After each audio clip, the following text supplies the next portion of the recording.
ఆంధ్రప్రదేశ్లో బీసీ రిజర్వేషన్ల పెంపుపై ప్రభుత్వం కీలక అడుగులు వేస్తోంది. స్థానిక సంస్థలో బీసీలకు రిజర్వేషన్లు పెంచే అంశంపై అధ్యయనం చేసిన డెడికేషన్ కమిషన్ ఈ నెల 14న ప్రభుత్వానికి తన నివేదికను సమర్పించనుంది. ఆ నివేదిక ఆధారంగా మంత్రివర్గ ఉపసంఘం సిఫార్సులు కేబినెట్ ఆమోదం అనంతరం బీసీ రిజర్వేషన్ బిల్లును ఈ నెల 17 నుంచి ప్రారంభమయ్యే అసెంబ్లీ సమావేశాల్లో ప్రవేశపెట్టే అవకాశం కనిపిస్తోంది.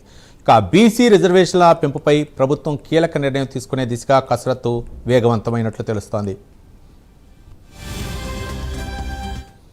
ఇదే అంశానికి సంబంధించి మరింత సమాచారం మా కరెస్పాండెంట్ శ్రీహరి అందిస్తారు. శ్రీహరి, ఈ నెల 17వ తేదీ నుంచి ఏపీ అసెంబ్లీ సమావేశాలు అయితే జరగనున్నాయి. అయితే దీనికి సంబంధించి ప్రధానంగా బీసీ రిజర్వేషన్ బిల్లు ఏదైతే ఉందో ఈ బిల్లును అయితే ప్రవేశపెట్టబోతున్న పరిస్థితి అయితే కనబడుతుంది. అయితే ఈ బీసీ రిజర్వేషన్ పైన అధ్యయనం చేసి ఇప్పటికే డెడికేటెడ్ కమిషన్ ఏదైతే విశ్రాంత ఐఏఎస్ అధికారి రాజీవ్ రంజన్ ఎవరైతే ఉన్నారో ఆయన నేపథ్యంలోనే ఈ కమిషన్ అయితే ఏర్పాటు చేసింది. ఆగస్టు 14న ప్రభుత్వానికి ఈయన నివేదిక సమర్పించనున్నారు.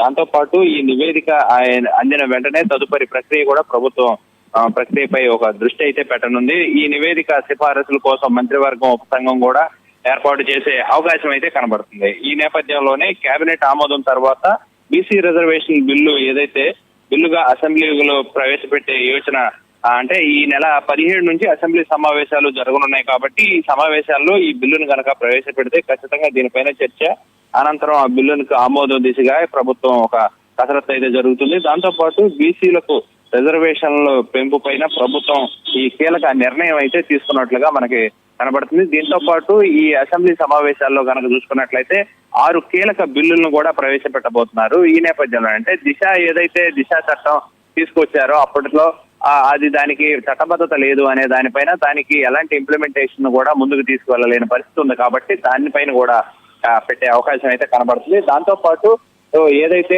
వ్యవసాయ రంగ ఆధారిత ఏదైతే ప్రస్తుతం ఎలినినో ప్రభావం ఏదైతే ఉందో రాష్ట్ర వ్యాప్తంగానే కాదు దేశవ్యాప్తంగా జరుగుతున్న పరిణామాల దృష్ట్యా దీనిపైన కూడా చర్చించే అవకాశాలు కనిపిస్తున్నాయి. Ravi, thank you Srihari.